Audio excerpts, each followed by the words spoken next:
everybody. It is Friday, October 18th. We have made it through another week here. You're listening to the Mo News Podcast. I'm Moshe Wanunu. And I'm Jill Wagner. This is the place where we bring you just the facts. And we read all the news and read between the lines so you don't have to. And sometimes we check one another. Jill, I thought I had heard somewhere on the last day that we had to move the clocks back this weekend.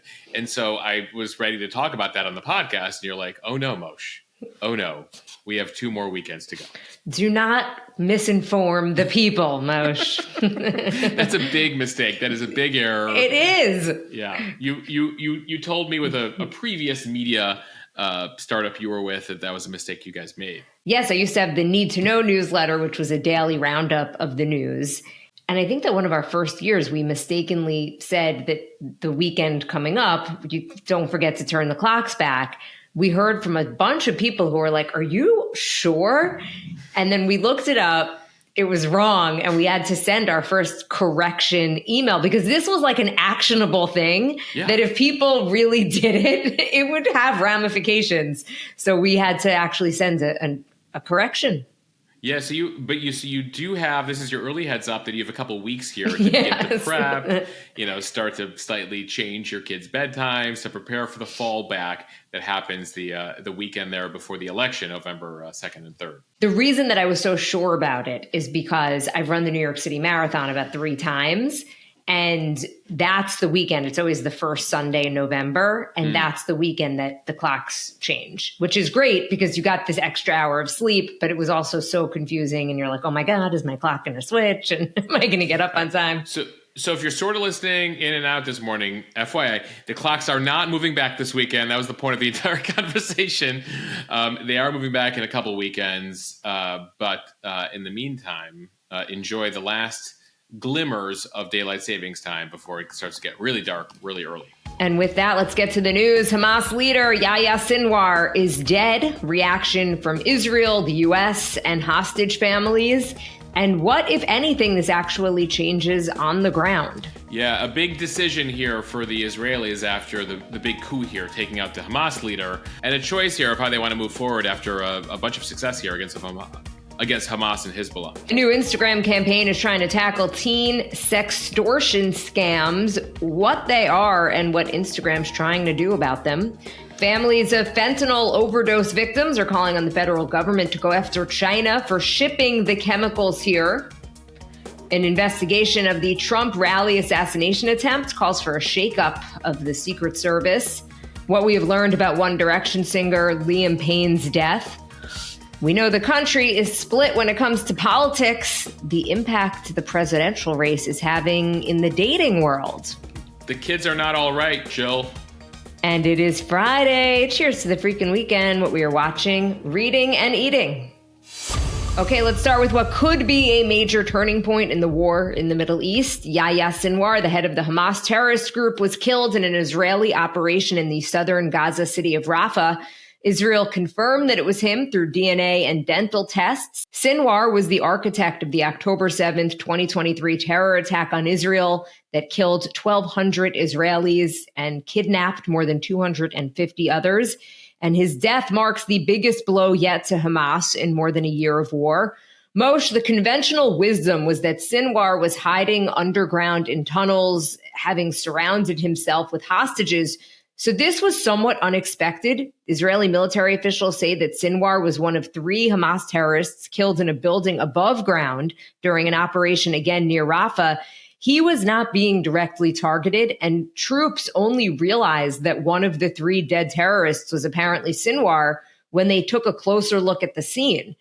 Jill, I don't know if people have seen this drone video that we put up on Instagram, but you see the Israelis flew a drone into the building too, and you could see Sinwar in the aftermath of an explosion throwing a stick, what appeared to be a stick, at the drone there. But still a remarkable turn of events. It was a group of young Israeli soldiers. They believe that the soldier who actually killed Sinwar was a 19-year-old that's been in the armed forces there for less than a year. So a group of trainees there that thought they were, running after a couple terrorists, not realizing that they found the arch terrorist, the mastermind here of October 7th. In fact, they went up to the bodies afterwards and somebody said, this guy kind of looks like Sinwar. Sinwar has very distinctive, unique teeth. and facial features, including a mole next to his eye. And lo and behold, it was him. So he was found with passports, about $10,000 in cash, a pack of Mentos candy, which came from aid trucks, and an UNRWA employee ID. Israel has said that UNRWA, the UN agency, has employees who work for Hamas and actually took part in the terrorist attack on October 7th. The IDF said that there were no signs of the presence of hostages in the area. It was thought that Sinwar was using some hostages as human shields through most of the war. We are now learning that he had been personally holding 6 Israeli hostages. We are now learning that Sinwar had been personally holding the 6 Israeli hostages whose bodies were recovered by the IDF on August 31st, including American Hirsch Goldberg. They were reportedly executed at Sinwar's direct order. And that could be why Sinwar was no longer with any hostages when he was killed yesterday. His DNA was recovered from the tunnel where the hostages' bodies were found. And since then, the IDF really couldn't pinpoint his exact location in Rafah. So what now, Moshe? That is the big question. Israeli Prime Minister Benjamin Netanyahu spoke after Sinwar's killing, and he spoke directly to the people holding the remaining hostages, saying to the Hamas terrorists, I say your leaders are falling and they will be eliminated. He says that anyone who is holding hostages will be allowed to live if they lay down their weapons and release their captives. And at the same time, he says that whoever harms or keeps holding the hostages will be killed. President Biden also reacting. He said there is now an opportunity for a day after in Gaza without Hamas in power and for a political settlement that provides a better future for Israelis and Palestinians alike. He said Yahya Sinwar was an insurmountable obstacle to achieving all of those goals. That obstacle, he says, no longer exists. And here is Vice President Kamala Harris, who spoke on camera within hours of the news, saying that the world is better off without Sinwar. In the past year, American Special Operations and intelligence personnel have worked closely with their Israeli counterparts to locate and track Sinwar and other Hamas leaders. And I commend their work. And I will say, to any terrorist who kills Americans, threatens the American people, or threatens our troops or our interests, know this: we will always bring you to justice. Harris said that this moment gives us the opportunity to finally end the war in Gaza. But Moshe, the question now is how Sinwar's death really changes things or doesn't change things on the ground, and if this really does mark a turning point. And then there is the practical question of who Israel negotiates with for some type of ceasefire and hostage deal. Yeah, there's a lot of analysis out there on what this means. We're only 24 hours out we're only 24 hours out as this podcast comes out. So I think time will tell what happens here. But ultimately, the Israelis, over the course of the past several months here, have been able to take out the political head of Hamas in that strike in Iran. They've taken out the head of Hezbollah along with his entire military command up in Lebanon. And now you have Yahya Sinwar, who's been in charge of the terror group in Gaza and then took over the overall group when the other leader was killed over the summer in Iran. And now he's out. He was key to all of this. You know, as you mentioned, he was the brainchild behind the October 7th attacks. This was his strategy. He wanted a regional war. He wanted all-out war. He didn't care, he said this openly in interviews, how many Palestinians had to die in order for him to achieve his goal of preventing any sort of peace in the region, leading to all-out war. And he was bent on the destruction of Israel and replacing it completely. So this is a big deal, given that, you know, he was pretty senior here. He had a lot of authority. Ultimately, in those hostage negotiations that have been going on, the ceasefire talks have been going on for a year, he made the calls here, even though there are some other Hamas leaders still in Qatar who are slightly more practical than Yahya Sinwar. Sinwar very much bent on just, we're going to do this and we're going to keep doing this. And I don't care if the entirety of Gaza, as it has, is blowing up around me. What's also interesting about all of this is that this does show the lesson for the Israeli leadership is that patience is paying off for them.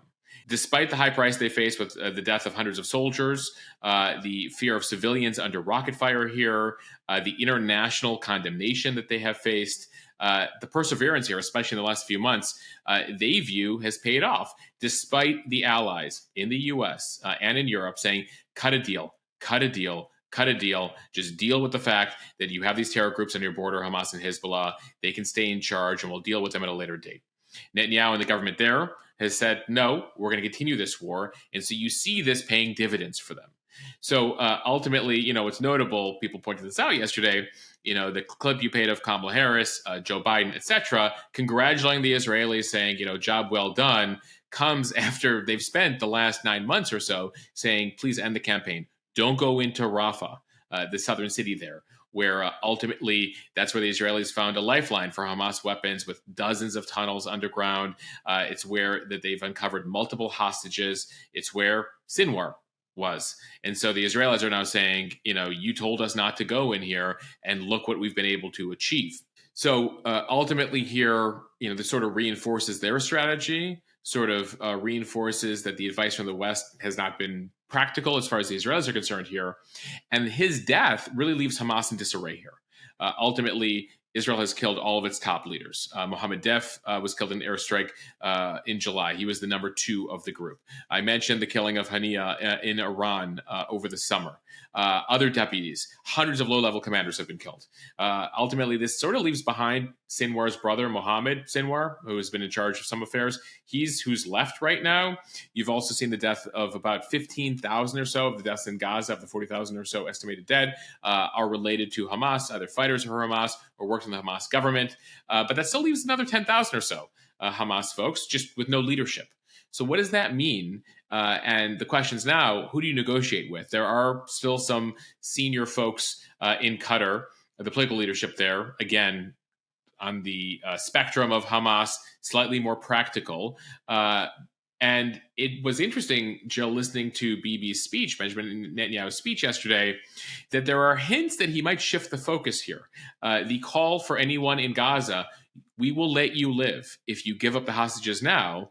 Curious whether, even as we wake up on Friday morning, we'll see signs that there might be a release here of some hostages from folks saying, I'm not scared of Sinwar anymore and his, fight of annihilation. Maybe it's time for us to just cut a deal here and end this thing. And the groups that represent the hostage families have all put out statements. Many see this as a really big opportunity. They heard that Netanyahu statement saying that if you give up the hostages, you'll be allowed to live. The families of the American hostages held in the Gaza Strip released a statement saying it is now time for every single hostage held in Gaza to be returned to their families. No more delays and no more demands, whether through negotiations or by any other means. All parties must immediately seize this opportunity to bring home the 101 remaining hostages, including 7 Americans, before it is too late. Yeah, so that's going to be a key constituency group, right, in Israel, who says, let's cut a deal now. We've achieved what we want to achieve. As Biden has been saying to Netanyahu, take the win. Take the win. He's told him to take the win several wins ago, but they keep stacking up more wins here in terms of taking out leadership. So what will the Israeli government do next here? Ultimately, there are still remnants of Hamas fighting in Gaza. They're not going away. Hamas is not remotely capable of doing anything like October 7th ever again, which is one of the goals here. So you do have some folks in Israel's military and security establishment who say, listen, the only way to save the hostages that are still alive now is to cut a deal here. It is unrealistic to completely annihilate the organization. But they are trying their best. There are elements of the government, including Netanyahu, who say, we're going to try our best to do that. And so back channel negotiations, I imagine, are happening. Blinken, the Secretary of State here in the U.S., called the Qataris yesterday. They've been key here. There is one senior official left for Hamas in Qatar named Khalid Mashal. Incidentally, he was poisoned by the Israelis in the 90s and then saved at the last second by Bill Clinton, the Jordanian king, in a story we can talk about at a different time. But ultimately, he's still around. He might come back to lead things. Again, he shares the philosophy of Hamas, but also is more of a realist, seeing what has transpired in Gaza there. And ultimately, is it time to broker a deal here that's slightly more realistic after Sinwar again and again rejected deals, only pushing the most hard line of deals? So a push here to bring home the hostages, a question here for the Israelis. Moshe, especially given that the war that Israel seems to be really focused on right now is against not only Hezbollah, but also trying to figure out what kind of counterattack they're going to do against Iran, which when you listen to Israeli media or if you speak to Israelis, they view that really as the existential threat and the much bigger threat at this point than Hamas. Yeah, I mean, Hamas obviously pulled off October 7th. They are not remotely capable of pulling anything like that off now, given what has unfolded there in Gaza over the past 12 months. The existential threat is Iran with nukes. Is Iran with thousands and thousands of missiles, and they've realized that they send enough missiles they can get through the shield in Israel. And then you have Hezbollah up there in Lebanon, which still is estimated to have more than 100,000 missiles and rockets, even despite some of the achievements Israel has made there in that war in the past couple of weeks. So a lot happening in the region. Don't forget, you got the Houthis in Yemen as well. The U.S. Launched an assault on them this week. But it is notable, Jill, that we began this week by saying, the big thing we're watching for is Iran. And we end the week here with Yahya Sinwar being killed. And we still await what might happen in Iran. And I did an Instagram Live, actually, after the news came out on Thursday. And we were talking about it, the politics of all of this. And an interesting element here is, given that we know Netanyahu has a better relationship with Trump, Biden's putting pressure on the Israelis not to mess around, so to speak, before the election here in the U.S. and impact the election with whatever they do in Iran and Iran's counterattack. Does Netanyahu wait until after Election Day and potentially do something bigger, especially given the opportunity or the chance that Trump may win and be more amenable to something bigger there? So this whole situation regionally ain't ending anytime soon, but there is hope with the departure of someone with the blood of thousands of people on his hands, an arch terrorist who wanted basically a global war to start after October 7th. His departure from the scene gives folks hope that we're at least, if not at the end, at the beginning of the end. Okay, time now for the speed read. From the Washington Post, Instagram on Thursday announced a suite of new settings to fight what they're calling sextortion scams. So that is when users threaten to share victims' nude images if they do not send money. Instagram will stop people from being able to screenshot or screen record images and videos intended to be viewed once as part of ongoing efforts to prevent sextortion on the platform.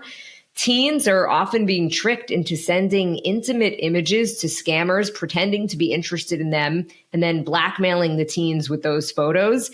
Instagram owner Meta even says that some organized crime groups are working together to pressure teenagers into sharing nude photos. The company says it's taken down 63,000 accounts associated with sextortion rings overseas. So these criminals make fake accounts to try to relate to teens. And as we could see, they have devastating consequences. Parents have been sharing horrific stories about some American teens even taking their own lives after being threatened that their photos would be leaked.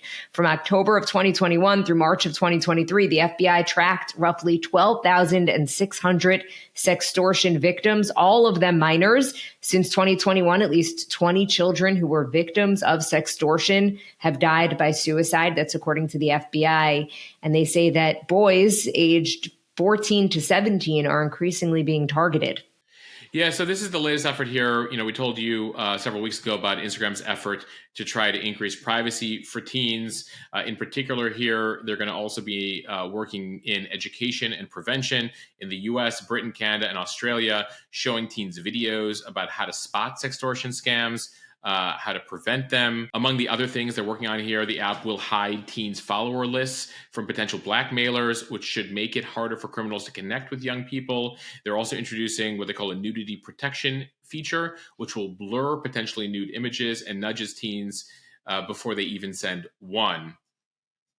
And that will automatically be in place here for teens globally. So they're doing more and more here. We mentioned Zuckerberg back in January. We covered the hearing where he had to apologize to parents in that Senate hearing, in that very dramatic hearing, in the aftermath of headlines that Instagram has contributed to suicides by children, exploitation of children. And so clearly here, they're trying to do what they can. We did that interview recently with Naomi Gleit, the head of product at Meta.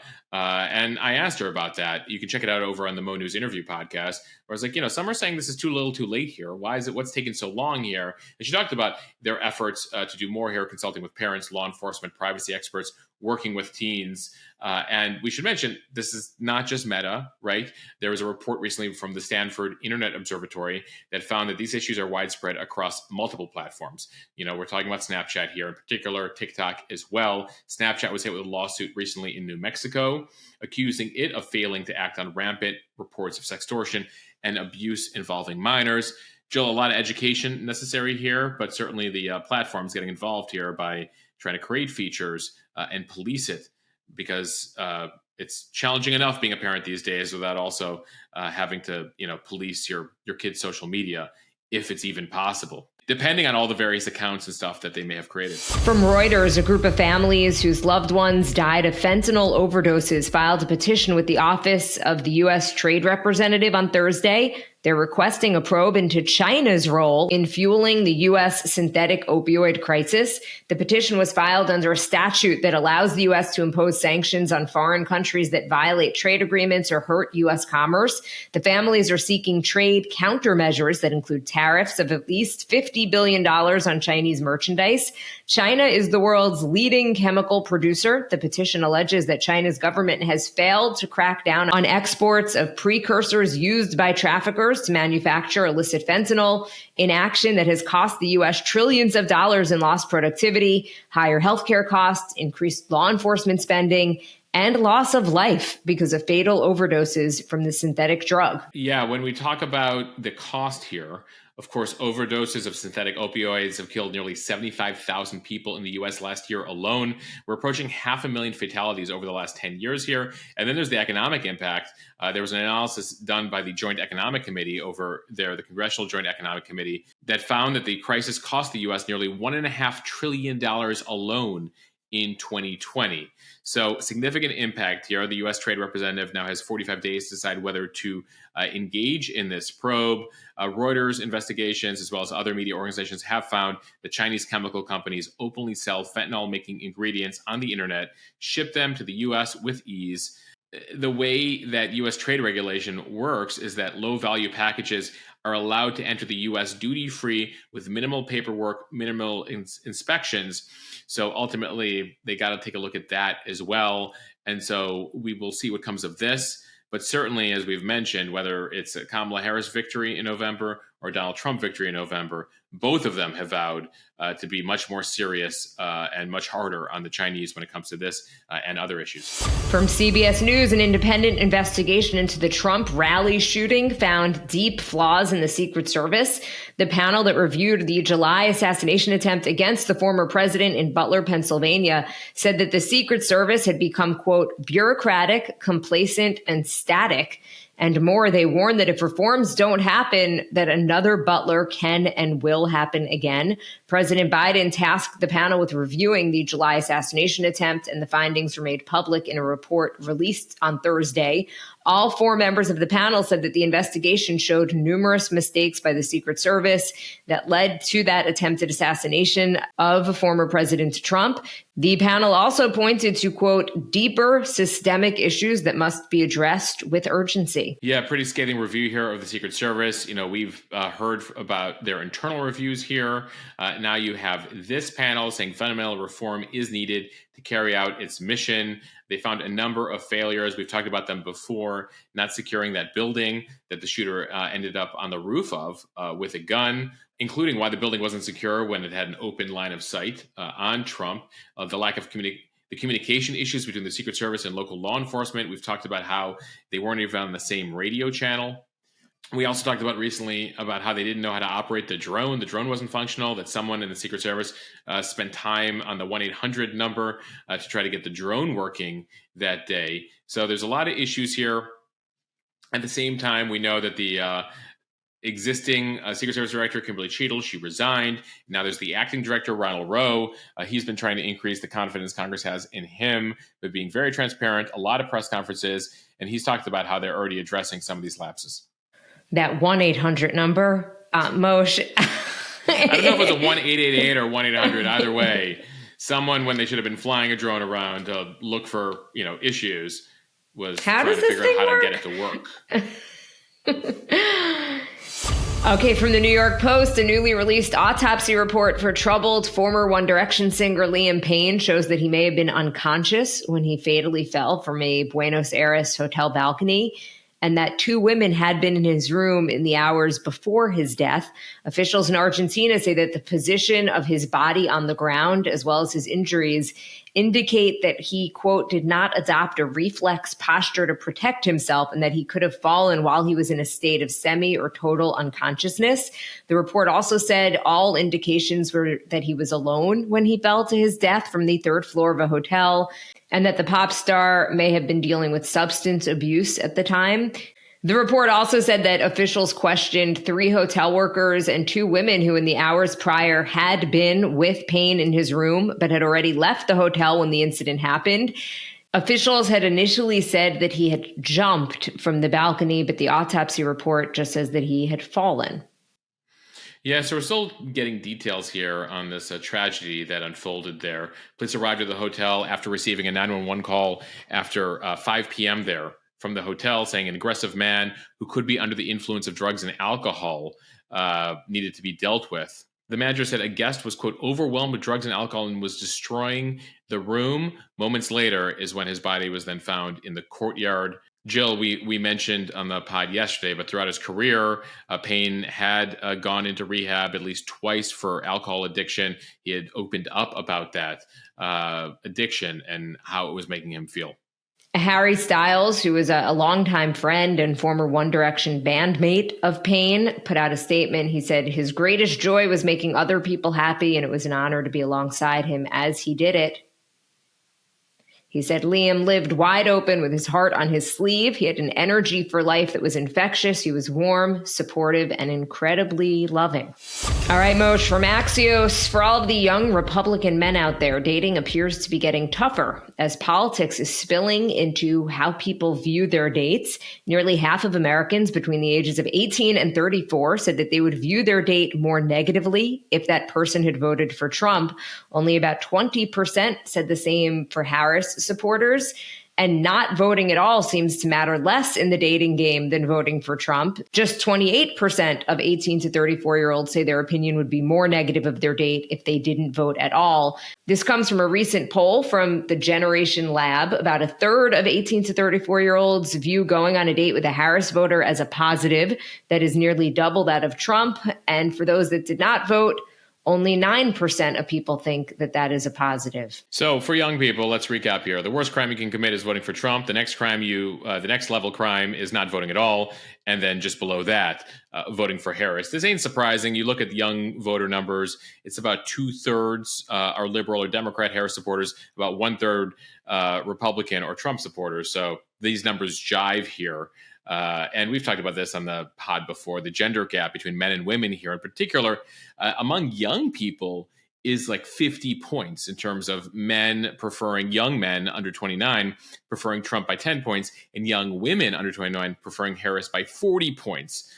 So this divide, though we see a gender divide across all generations, most pronounced among young people here. And so now you see the data coming in on how politics and political views and how divisive we are really, infecting society, including, it appears, dating. As if dating wasn't hard enough, Moshe. I mean, my God, it's tough out there. But, it wasn't so long ago where you're like, oh, you vote for McCain, I vote for Obama, or I support Bush and you support Kerry. Like, I think we can get along.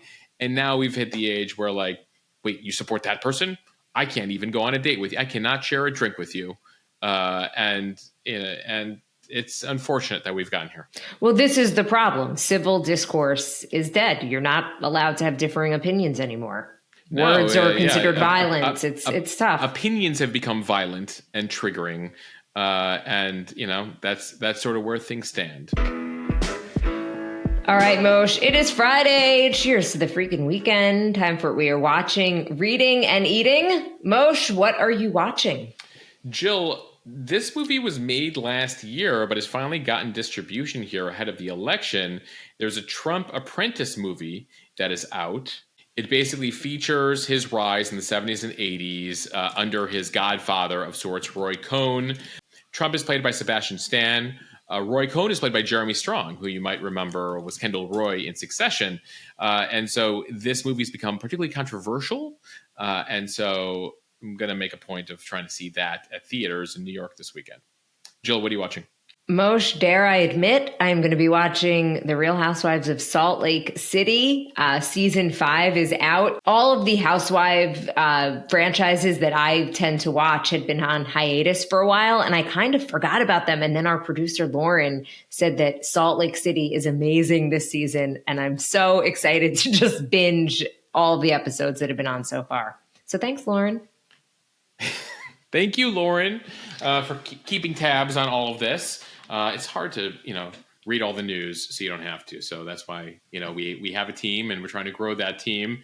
Jill, I should also mention something that I think a lot of people are watching this weekend, the baseball playoffs. We might, by the end of the weekend, have the lineup of who's in the World Series. And there's still a chance here that we could see what they call a Subway Series here in New York with a Yankees Mets World Series, depending on how the next few days go. Okay, Moshe, what are you reading this week? Jill, this headline caught my attention in the New York Times. I ate at every Carbone in America. Was it worth it? So if you haven't heard of Carbone, it's a restaurant that initially was in New York for many, many years, but now there's a Miami, Dallas, and Vegas location. And so the poor restaurant critic at the New York Times took 4 consecutive early morning flights to then dine at all the Carbones on consecutive nights across the country. So I look forward to their review of that. The New York Times doing that heavy lifting there in the food section. Hey, Moshe, someone's got to do it. Someone has to do the job. Like, oh, you need me to go to New York, Miami, Dallas, and Vegas and eat at Carbone every night? You know what? For free. And charge it to the company? And charge it to the company. I guess it'll have to be me. I'll Moshe, if you need someone on the Mo News team to take that on, yeah. I'm your girl. Well, I mean, I have to read the story and see. Maybe Jill, we need different viewpoint on eating pasta in 4 different cities. Maybe I will finally no longer feel that angel hair is my favorite pasta. Oh, if you charge us for 4 nights at Carbone across the country and you eat angel hair at every Carbone, Jill, fail. Total fail. By the way, for those of you who didn't listen to yesterday's podcast, you would understand the angel hair reference, which is why here at the Mo News Podcast, you got to listen every day. Jill, what are you reading this weekend? Moshe, I'm going to give a little shout out to an essay that I wrote, and I posted it on Substack. So this is more not what you're reading this weekend, but what others should be reading this weekend. Yeah, it's what I'm writing, actually. There we go. It's called October 7th, How It Changed My Life as an American Jew. I wrote, I am a journalist, so I won't bury the lead. I no longer feel confident that America will always be a safe place for Jews, and more specifically, a safe place for my young Jewish children. And it is not because of the Hamas attacks against Israel on October 7th. It is because of everything that has happened here in the United States since October 8th. Moshe, I debated whether or not I was going to publish it. It was something that had been on my mind for quite a while. I thank you for encouraging me to put it out there because I had you read it first and you were like, go for it. And the reaction has been both heartwarming because I've gotten so much support and love from our community and just from friends, but also heartbreaking in knowing how many people feel the same way. Pretty scary times, I think, for the Jewish community in this country right now. It's worth the read, whether you're Jewish or not. And you want to get perspective there, Jill. I thought you did an incredible job with it. And the link will be there in the show notes. So please, after you finish listening today, go ahead and read that. All right. And on a lighter note, Moshe, what are we eating this weekend? So, Jill, I'm going to talk about what I ate last weekend, actually. I went to EatsCon. I don't know if people are familiar with this. It's put on by Infatuation. If you're familiar with that food site, a friend of mine, Paul Needham, helps to manage that. And so they put on these food festivals in New York, Miami, LA, and Chicago, different times of year. I think Miami, you're up next in early 2025. The New York EatsCon was last weekend. And so binged a whole number of New York restaurants there. It was a good time. They had Sofia Vergara and her son. He has an empanada brand. So learn a little bit of food, eat a whole bunch of food. It was good times. Olivia enjoyed herself. Alex enjoyed herself, and I enjoyed myself. Jill, what are you eating? Banana bread. So as we discussed on this podcast, port workers went on strike, but it was pretty short-lived, and I may have gone a bit overboard stocking up on bananas. Right, with the port closure, the big concern initially was that, oh my God, there's going to be a national banana shortage, and Jill stocked up. So I found myself last weekend looking at my counter in my kitchen and just seeing way too many ripe bananas, and I decided to make banana bread. I had to just Google literally easy banana bread recipe. I made a couple of tweaks, and I have to say, I was told that it was the best banana bread that anyone has ever had, and I agree. Is this your daughter or your husband? No. I brought it to our Break the Fast last weekend. Got it. And it got rave reviews. It was delicious. And given that, I'm going to post the link to that recipe in the newsletter and also on my Instagram, and include some of the tweaks that I made to the recipe on my Instagram, Jill R. Wagner. Jill, if you can get a deal on same-day shipping, send it over to New York City. Let us know. I'd love to try it. Well, I still have about 10 bananas frozen in my freezer, so you got it. I'm ready to make a new one. All right, everyone. Thank you for listening to the Mo News Podcast. If you like what you hear, please share this with your friends. It will help us grow. Follow us and subscribe so you don't miss an episode, and review us in the App Store. Everyone have a enjoyable and safe weekend. We'll see you on Monday. And don't turn your clocks back. No, that's not until for 2 more weekends. Sorry to confuse everybody.